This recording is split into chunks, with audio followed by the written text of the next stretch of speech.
What if I told you that two students could receive the exact same allowance every week, but one ends up with savings while the other has nothing left? That was my reality in senior high school. Every week, my $30 allowance disappeared on snacks, online games, and small purchases I thought didn't matter. I believed saving money was only for adults with real jobs.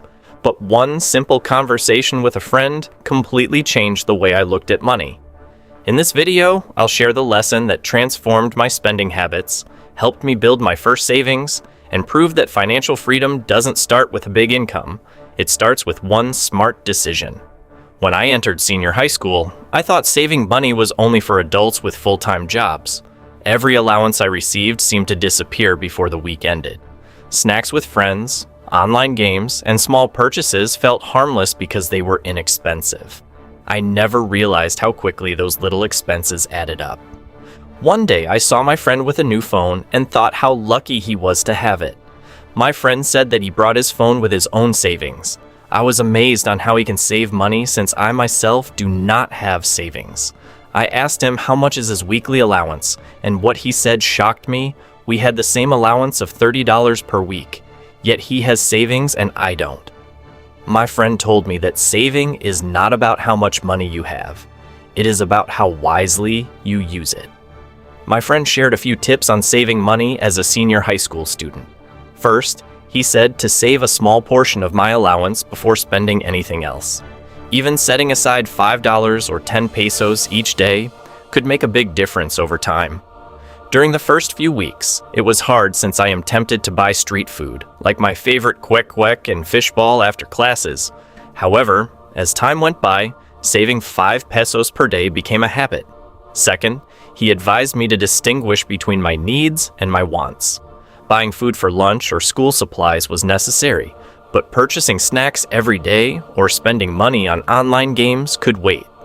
He also advised me to bring lunchboxes if food is available at home to save more and spend less. Food from home is free and you can save more, especially when you're saving for something. Third, he encouraged me to keep track of my daily expenses so I would know where my money was going. With this trick, I realized that I spent so much money on unnecessary things such as online games, after-school expensive snacks such as milk tea and fries. I realized that I needed to cut down my expenses to save more money, and most of these things are really not necessities. Last, he advised me to create a budget. Write down everything I need and create a budget for each item. This way, I would know how much I can spend on a certain item without worrying if I have enough money for other things. At first, I thought these tips would be difficult to follow. There were many times when I wanted to spend all my allowance, especially when my friends invited me to eat out or buy something after class. However, I remembered my friend's advice and stayed disciplined. Little by little, I noticed that my savings were growing. Although the amount was small, seeing my money increase each week motivated me to continue. A few months later, I had saved enough money to buy the school supplies I needed without asking my parents for extra allowance. I also saved enough to buy an entry-level phone that I could use for school. That experience made me realize that saving is not about depriving yourself of happiness.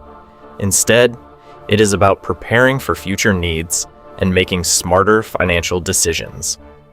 Looking back, I am grateful for the advice my friend gave me that day. A simple conversation changed the way I viewed money and taught me an important life lesson. No matter how small your allowance may be, it is always possible to save if you spend wisely and remain disciplined.